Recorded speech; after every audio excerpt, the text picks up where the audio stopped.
Good evening, you are watching News Mongolia on MNB World. I'm Dundgovi. And for our top stories for today. The camel is a unique animal which is living in the Mongolian Gobi. Public transportation used for 7 years or more increases greenhouse gases emissions. More than 122,000 trees planted in Dundgovi Province in 2022. For the news, stay tuned.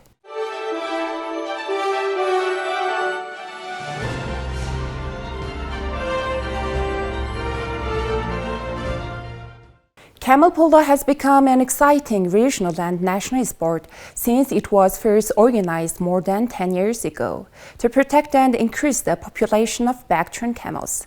Our reporter Bim Surung highlighted that camels have benefited from initiatives taken in Mongolian Province. Is the camel just an animal of the desert? No, they are one of few animals that can survive in a great heat as well as the extreme cold of the Mongolian Gobi. According to history, during the First World War, the role of backtrain camel was so important because of its stamina for transporting goods.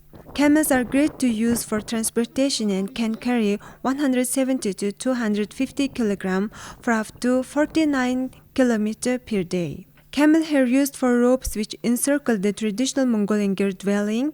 Wool is used for making garments and socks, while the camel also provides milk and meat. Camel Polo management was established in 2000 to promote and raise two-humped camels worldwide and was approved as an intellectual property of Mongolia. At that time there were around 200,000 Mongolian camels, but now there are almost 500,000. In the future we are working on a broad goal of developing tourism and improving the lives of camel herders by having 1 million camels.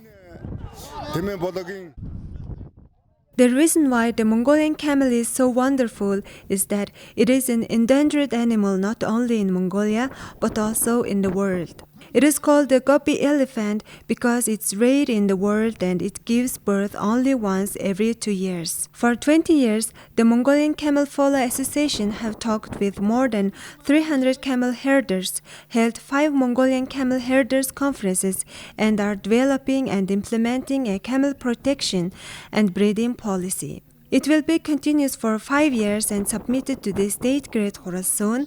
Mongolian camel milk is sold on world market and only 1 liter of camel milk is valued at about $30. Unfortunately, they can do this and there is a lack of government support for the protection and breeding of Mongolian camels. A bus used for 7 years or more emits the equal quantity of greenhouse gases as a 5-seater vehicle.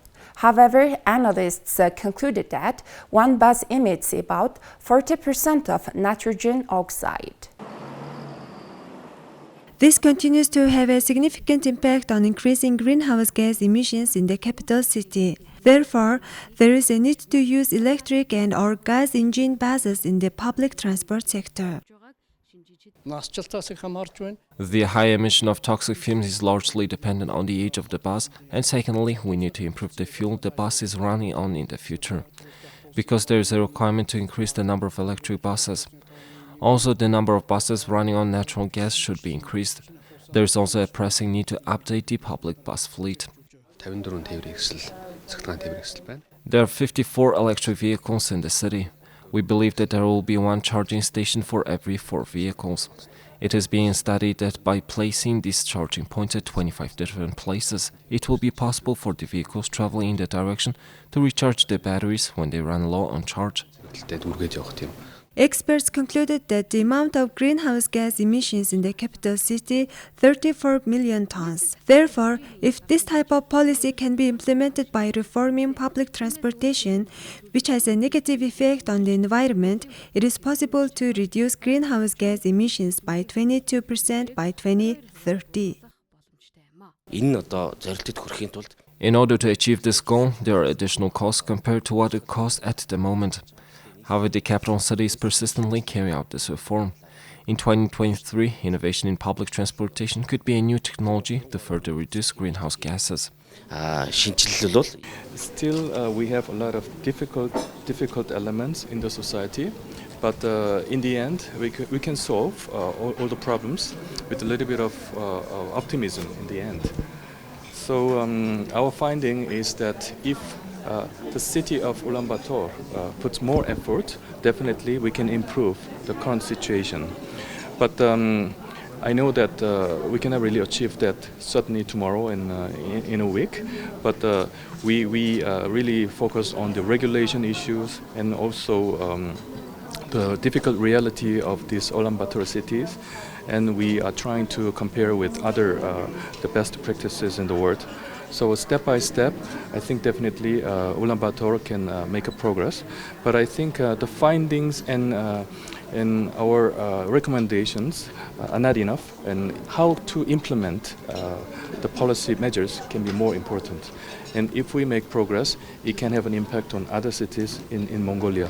So in general, decarbonizing transport is not a transport question only, and it can really have an impact on the society in general. By cooperating with the International Transport Forum, Mongolia has an opportunity to solve such social and environmental problems. Therefore, experts emphasize that cooperation is important in solving the above problems.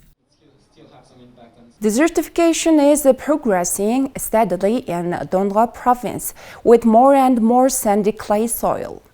Strong winds are occurring that threaten the soil. Herdsmen are having to migrate from their lands.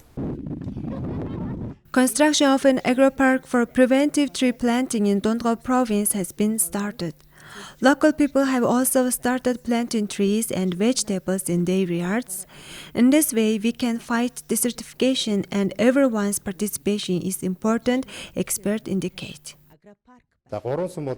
3 sums of our province are engaged in tree breeding. After 2 years, those seedlings will be ready for planting. Also, the private sector is working on an area of 2 hectares in Atatsuk-sum. Golvalta is one of the provinces where desertification is taking place. 79% of the total area has become like a desert. Even though a large number of trees are being planted, there is a lot of pain that they do not grow, and because of priority given to increasing the number of animals and increasing productivity, the grazing capacity of pastures is exceeded. The structure of the herds is lost, and the water supply of the pastures has deteriorated significantly. At the moment, they are facing areas they can't use any longer for maintaining livestock, Halong and Togruksums. In 2020, mechanical protection of sand was done on 20 hectares of land in order to reduce the migration of sand with funds of the state budget. Also, the work of planting plants and increasing the vegetation cover in 10 hectares was done with the state budget funds. In 2023, it is planned to plant another 10 hectares. The above-mentioned 2 sums are in need of significant initiatives and practical work in order to increase and improve rural water supply. At the time we are talking about rural revival, it is necessary to create a water storage facility as a priority rather than any more construction. Please take a look at the currency exchange rates provided by the Mongol Bank.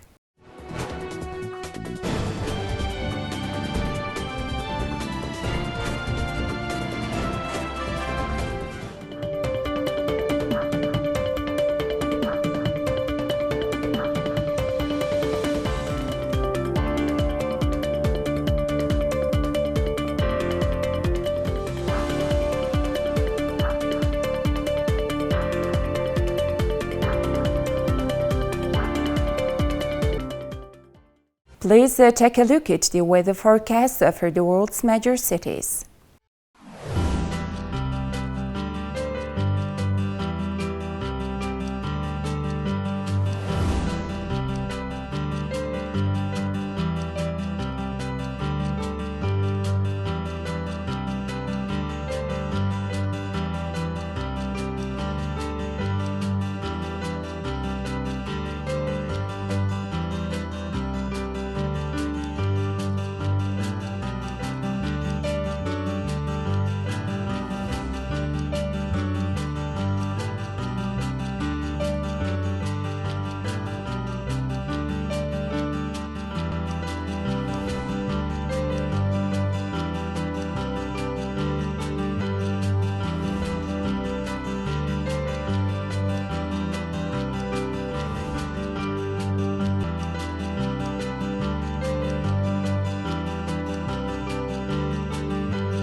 Well, that's all for today. Thank you for staying tuned. We'll see you next time with more news and updates. Have a good day.